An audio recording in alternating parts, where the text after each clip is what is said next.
Assalamualaikum warahmatullahi wabarakatuh. Kami ibu-ibu dari Brogiran, Kecamatan Sukahaji, ikut mendukung Bapak sebagai Gubernur Jawa Barat. Bapak Ayi! Yes, yes, yes! Anteni Mulyadi!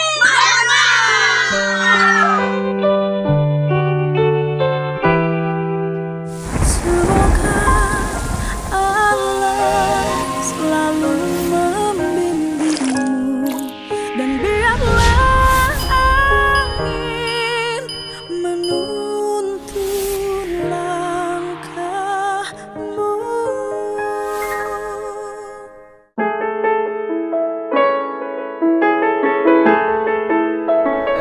Siang hari ini setelah kemarin saya menyerahkan seluruh keluarga terpidana kasus pembunuhan Vina dan Eki, karena dari sisi aspek hukum seberapa hebat pun perdebatan yang kita lakukan, teriakan yang kita tulis dalam setiap waktu tidak akan merubah nasib seseorang kalau proses hukumnya tidak ditempuh. Sehingga saya kemarin 5 keluarga dari terpidana sudah mulai tadi malam sudah ditangani oleh tim kuasa hukum Pak Otto Hasibuan dari Peradi. Dan hari ini pun 3 saksi Vina di Polda didampingi hampir oleh 40 pengacara. Satu lagi di Cirebon. Dan hari ini saya tidak mau berdebat, saya justru mau diskusi tentang sebuah realitas sosial yang terjadi pada saat ini, yaitu peristiwanya terjadi 2016, di mana ada orang 2 yang meninggal, 1 Eki, 2 Vina, kemudian berbuntut menjadi penangkapan, penahanan, bahkan di dalamnya ada penyiksaan yang berdampak pada 7 orang hari ini masih mendekam di penjara. Dan 1 orang sudah bebas tetapi akan menempuh proses peninjauan kembali karena merasa dirinya tidak melakukan. Abah Anton Carlian hari ini lebih muncul sebagai tokoh budaya dibanding menonjol purnawirawan jenderalnya. Sampurasun, Abah. Kita bertemu. Alhamdulillah, saya datang ke sini disambut dengan makan. Wah, dan banyak sekali di sini pengikut Abah. Pengikut Kang Demo juga. Maraya. Iya, dulu waktu peristiwa itu Abah posisinya Kapolda tuh bukan? Ya, saya waktu 2016 itu Kapolda. Tapi Kapolda sudah di ujung. Karena saya tanggal 16 Desember Kapolda. Berkas sudah masuk sejak 9 November. Jadi kalau di polisi ini kalau berkas sudah masuk, otomatis aktivitas penyidikan di lapangan itu sudah sangat berkurang. Berarti sudah P21? Belum. Oh, belum. P21-nya seminggu setelah saya menjabat Kapolda, yaitu tanggal 23. Jadi 16 ke 23 ya sekitar seminggu lah. Tapi itu ditangani oleh Polda? Ditangani gabungan. Oh, gabungan. Gabungan Polda dan Polres Cirebon. Kenapa? Karena saat itu ada orang tua Eki takut netralitasnya kurang kurang maksimal, makanya ditarik Polda. Dan kedua saat itu pun juga memang sudah ada sedikit ya riak-riak tapi kecil karena dianggap para pelaku itu adalah sadis, pelaku itu kejam, sehingga ada isu-isu mau diserbu oleh masyarakat. Makanya untuk meminimalisir masalah ditariklah ke Polda. Abah sebagai Kapolda waktu itu pernah bertemu nggak dengan mereka? Kebetulan karena sudah di ujung, nah kasus ini sudah tidak menjadi atensi yang khusus. Jadi ya istilahnya itu ya sudah landai-landai saja. Sudah landai. Gitu. Karena biasanya kalau memang jadi atensi khusus pasti segera dilaporkan baik di dalam lapsus maupun laporan atensi. Tentu saja kalau mungkin Kapolda sebelumnya bisa saja itu menjadi satu atensi, tetapi kan tidak viral seperti sekarang. Iya. Gitu. Sebelum Kapolda Abah, artinya waktu peristiwa itu terjadi Kapoldanya siapa? Pak Bambang Waskito. Bambang Waskito. Sama-sama sudah purna hari ini. Sudah purna. Sudah purna hari ini. Nah, hari ini tuh kan saya tuh karena menjalani Ya, dalam setiap hari. Pertama yang kasus Saka Tatal dulu, kan gitu loh. Kalau dilihat dari alibi yang saya lakukan penelusuran dalam setiap hari, memang saya jujur saja sudah sampai pada tingkat keyakinan Ya, bahwa anak itu tidak bersalah, Ya. gitu loh.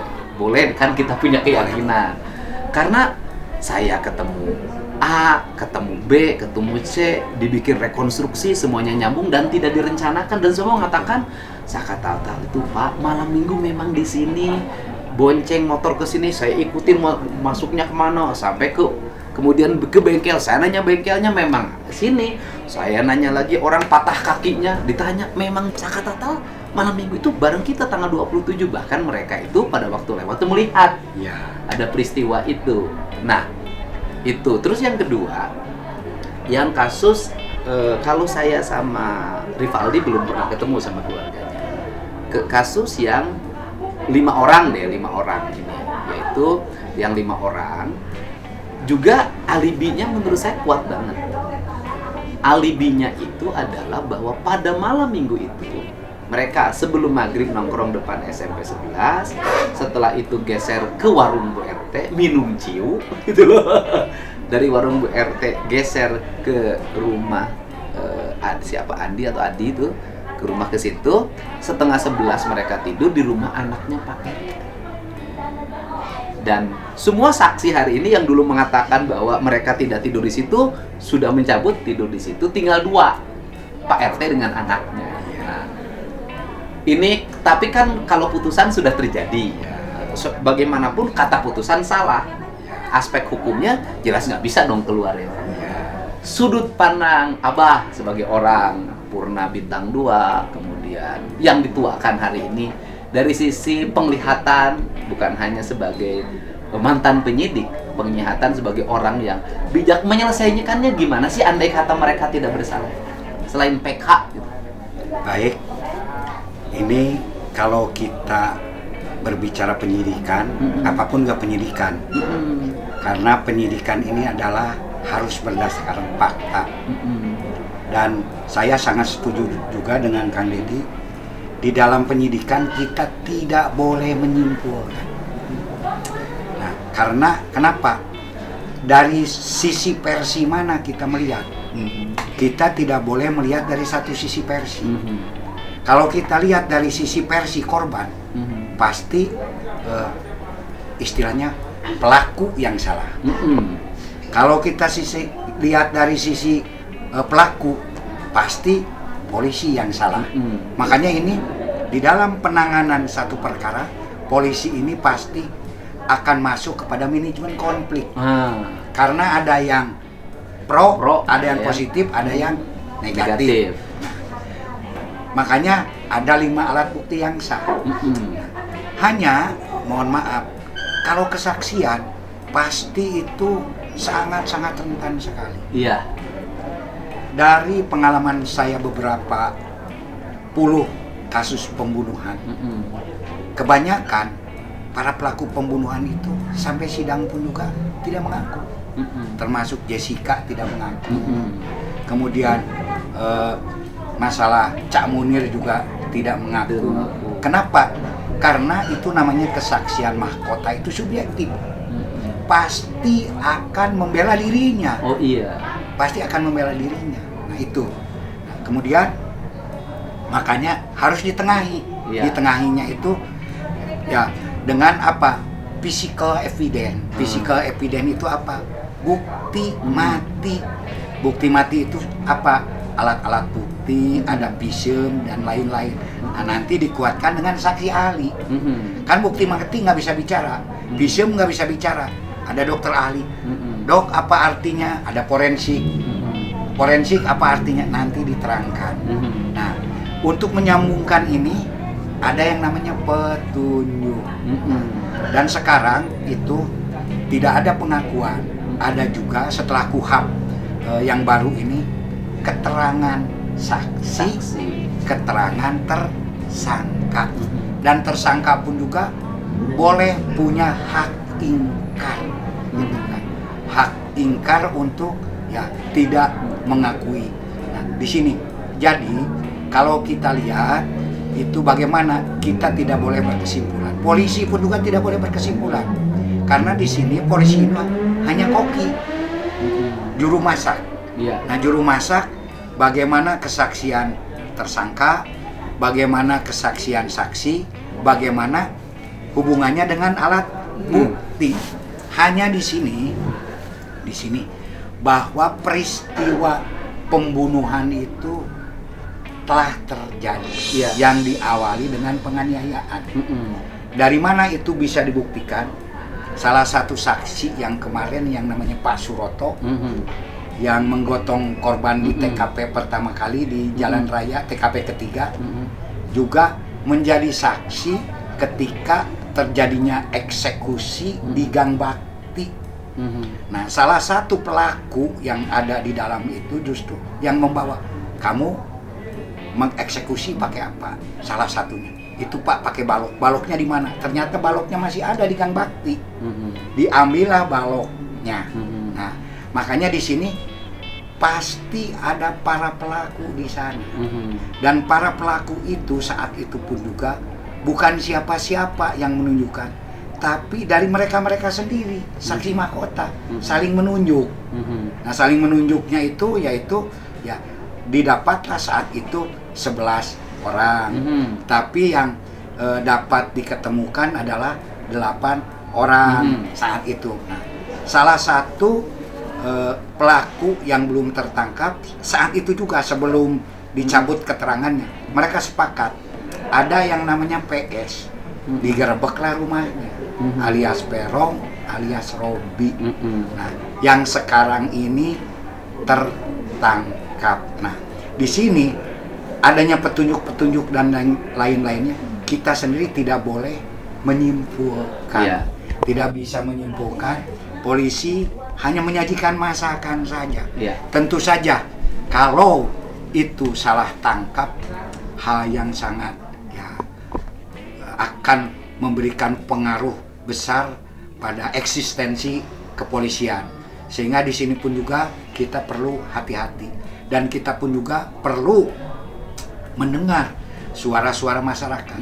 Makanya saya di dalam setiap kesempatan, tolong untuk hal ini, kita kan tidak tahu apakah penyidikan ini benar atau tidak, kan ada sarananya. Bikin audit penyidikan. Karena mereka lah yang pasti lebih ahli. Dan audit penyidikan itu biasanya didahului dengan gelar perkara khusus. Gelar perkara khusus itu apa? Satu, untuk merekonstruksi siapa sebetulnya tersangkanya.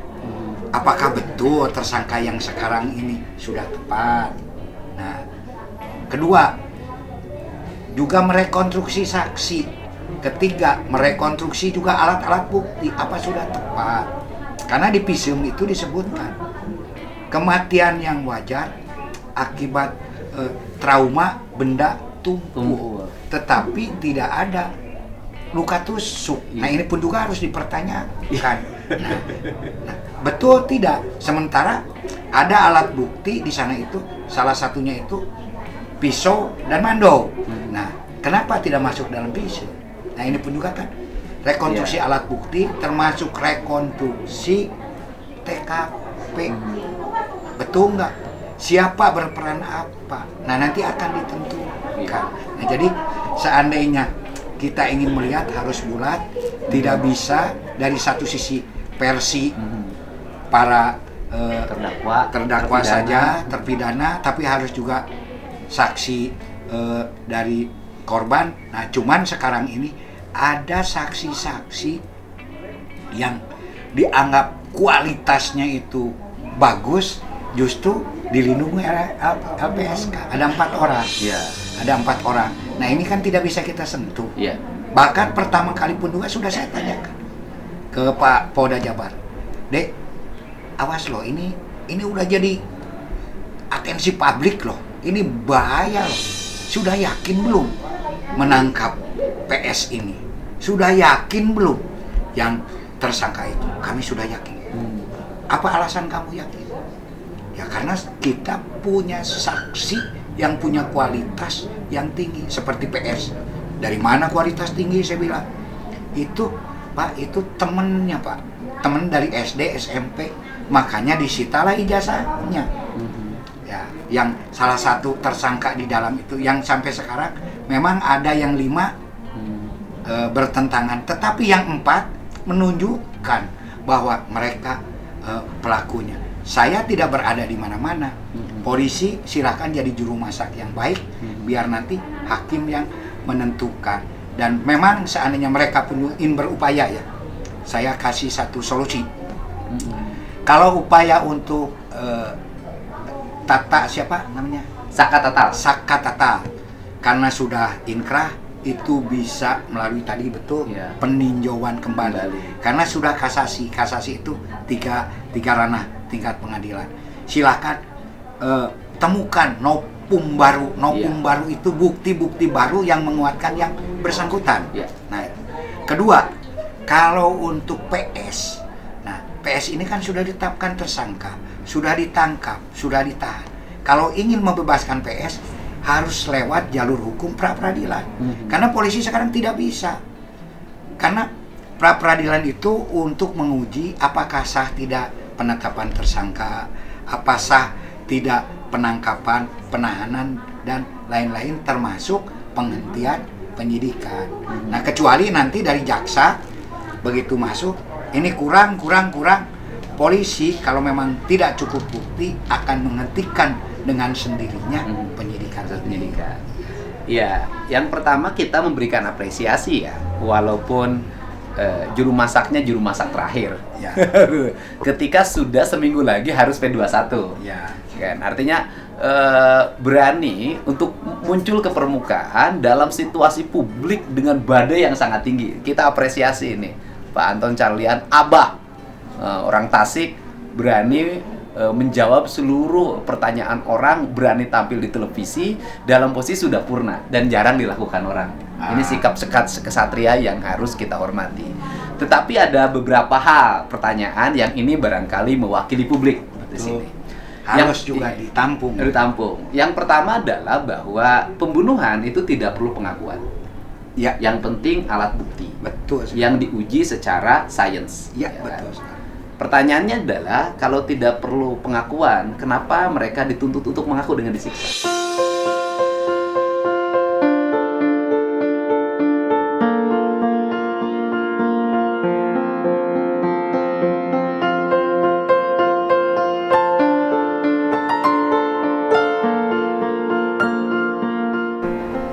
Itu adalah abuse power. Nah, makanya itu pun juga sudah saya tanyakan. Kenapa ini? Katanya ada penyiksaan saat itu. Hanya jawaban saat itu. Betul Pak, tetapi ini karena mereka dianggap pemerkosa. Maaf, ada satu tradisi di dalam itu. Kalau pemerkosa ini ya suka dikerjain sesama tahanan. Nah, jadi saat itu justru dikerjainnya itu di tahanan. Dan saat itu pun juga Propam sudah turun, penjaga tahanan saat itu dan yang terlibat saat itu sudah dilakukan pemeriksaan. Tapi apabila memang ada dilakukan oleh penyidik terdahulu, Propam sekarang sudah turun untuk menyidik juga, untuk mengadakan audit juga. Apakah betul hanya penjaga saja ataukah juga ada penyidik yang ikut campur istilah dalam melakukan ya tindakan-tindakan kekerasan. Jadi tidak usah khawatir, dan itu pun juga saya suarakan terus. Suarakan terus. Tolong Polri agar transparan. Jangan mengorbankan institusi gara-gara oknum-oknum yang mungkin kurang bertanggung jawab gitu. Kan publik tidak menghujat Polri. Betul. Publik meminta Polri mengambil tindakan. Betul. Apabila ada prosedur yang terlanggar. Betul sekali. Apabila ada tindakan-tindakan yang melanggar hak-hak kemanusiaan. Nah, salah satu misalnya publik itu adalah kenapa sih unit narkoba nangkep orang yang dituduh melakukan pembunuhan? Apalagi menyangkut anaknya sendiri, kan seharusnya diserahkan kepada Serse. Pandangan Abah gimana? Nah, itu pun juga sudah saya tanyakan. Bahkan saya tanyakan surat perintah penangkapannya. Ternyata saat itu Kasat Narkoba itu hanya menunjukkan saja, tetapi yang melakukan penangkapan tetap dari Resum. Ya, mungkin kita pun juga lihat psikologis anak satu-satunya ya menjadi korban. Siapapun juga, jangankan kita, jangankan polisi, orang lain saja kan boleh menunjukkan. Jadi di dalam hal ini sampai saya tanya, mana sprint penangkapannya? Ternyata sprint penangkapannya tidak ada istilahnya yang bersangkutan dalam sprint cup. Tapi sebagai apakah yang bersangkutan itu langsung menangkap, tidak? Nah sekarang pun juga kan kemarin Propam Mabes Polda pun juga sudah melakukan pemeriksaan. Ini kita tunggu apakah betul beliau ini benar-benar melakukan penangkapan sendiri. Tapi dari jawaban yang lama, jawabannya demikian. Ya, kalau urusan jawab-menjawab pasti pinter Ya. sama penyidik. Nah, kemudian dari sisi audit, pernahkah kasus ini diaudit? Tidak pernah. Kenapa? Karena selama dalam 3 tahap ini kan mulus. Dan kita pun juga harus paham, bukan kita mau istilahnya mengelak.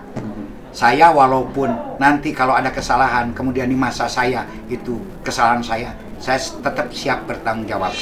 Namun kalau kita lihat kinerja Polri itu kan juru masak pertama, supervisor law enforcement, garis depan daripada penegakan hukum.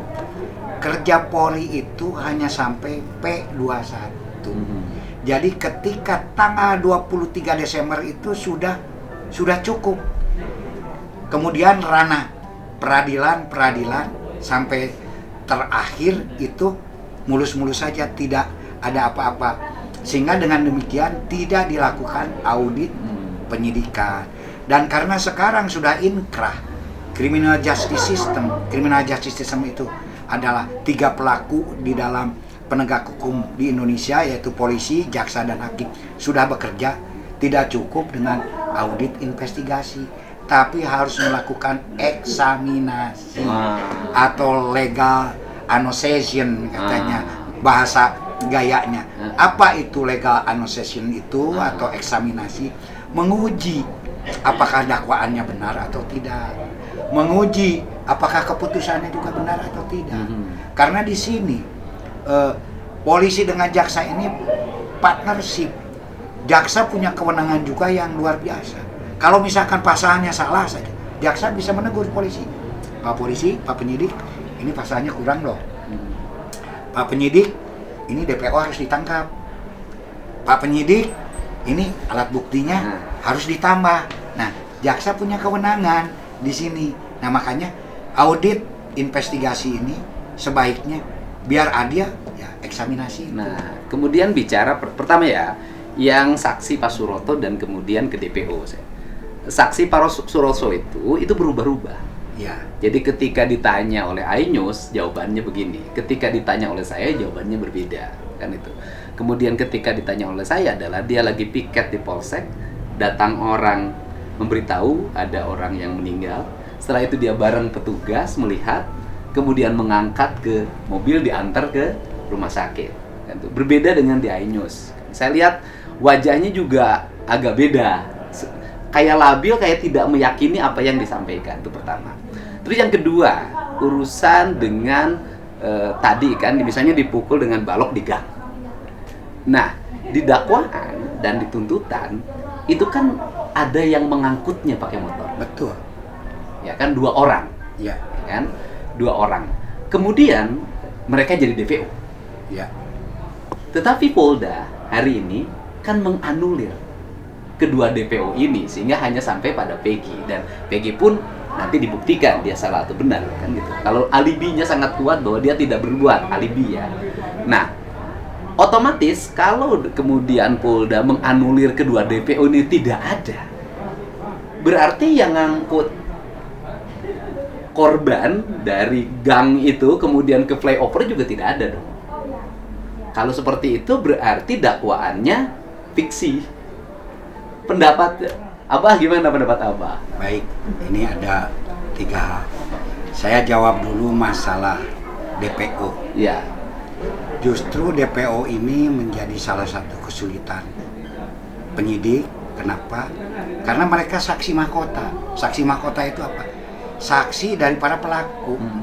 Sehingga memang sangat subjektif dan berubah-ubah.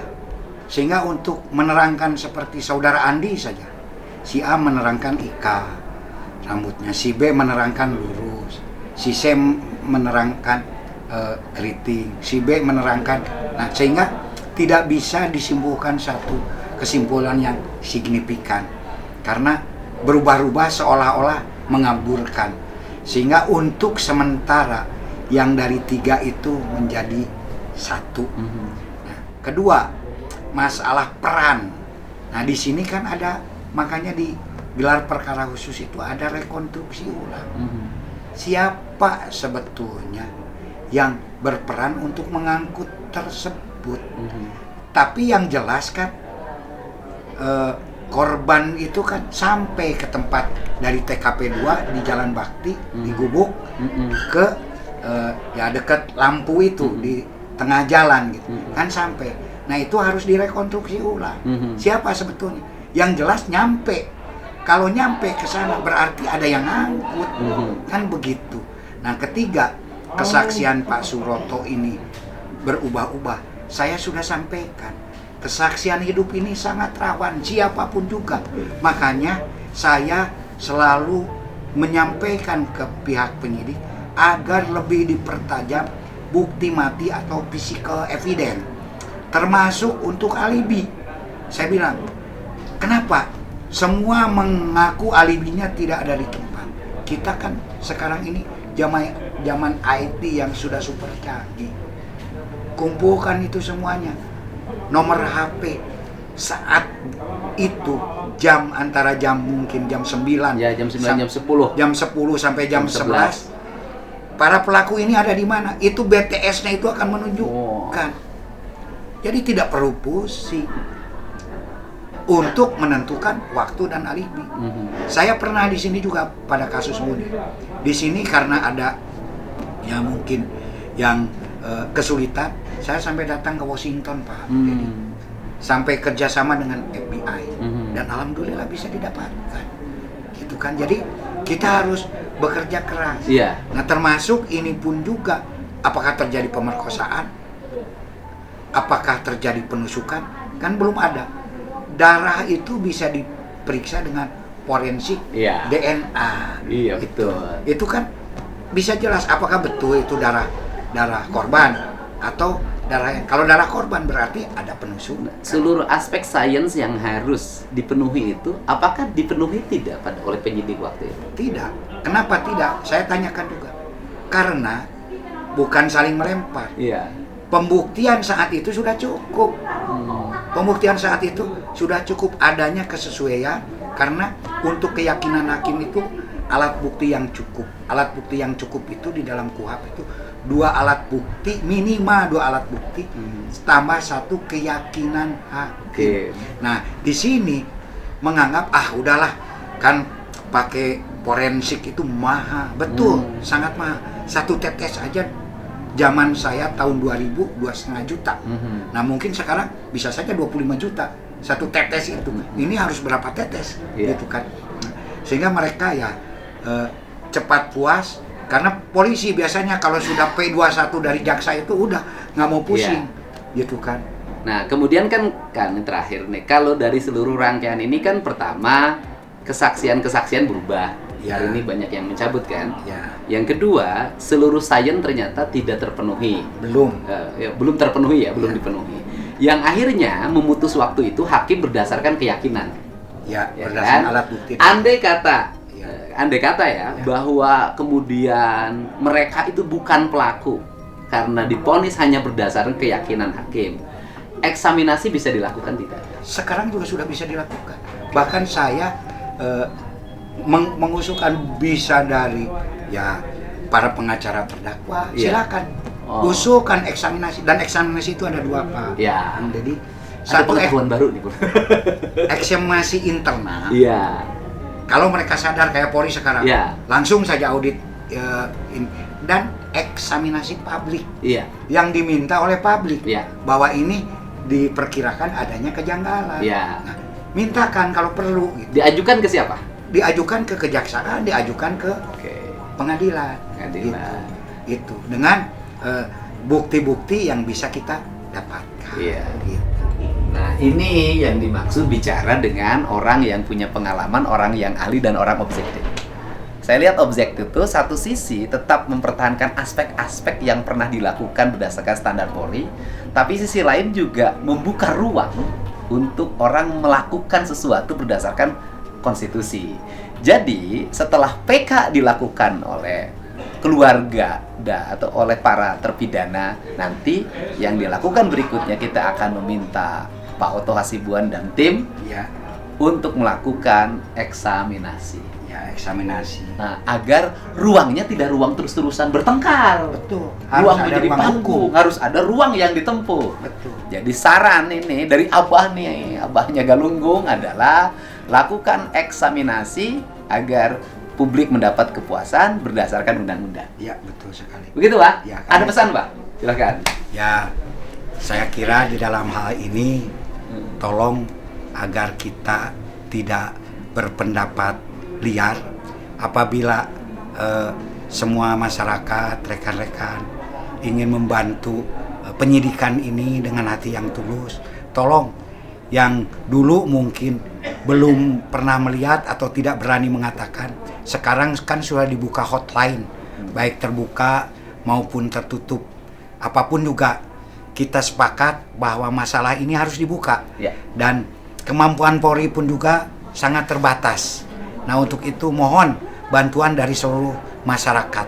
Apapun juga, dengan segala kekurangan para penyidik Polri, itu adalah polisi Negara Kesatuan Republik Indonesia yang harus kita bangun. Tidak mungkin kita untuk menuntaskan kasus ini kita menyewa polisi Jepang atau polisi Amerika, kan sangat disayangkan. Apalagi nyewa polisi tidur tidak mungkin. Nah, makanya mari kita bangun. Apapun juga, kalau polisi baik, bangsa Indonesia baik, masyarakat Indonesia akan menjadi baik pula. Terima kasih. Ya, Atur nuhun. kita semua ingin punya Polri yang sesuai dengan harapan publik. Kita tidak membenci Polri, kita ingin siapapun yang bersalah harus ada tindakannya. Rakyat bersalah ada tindakannya, aparat bersalah juga ada tindakannya.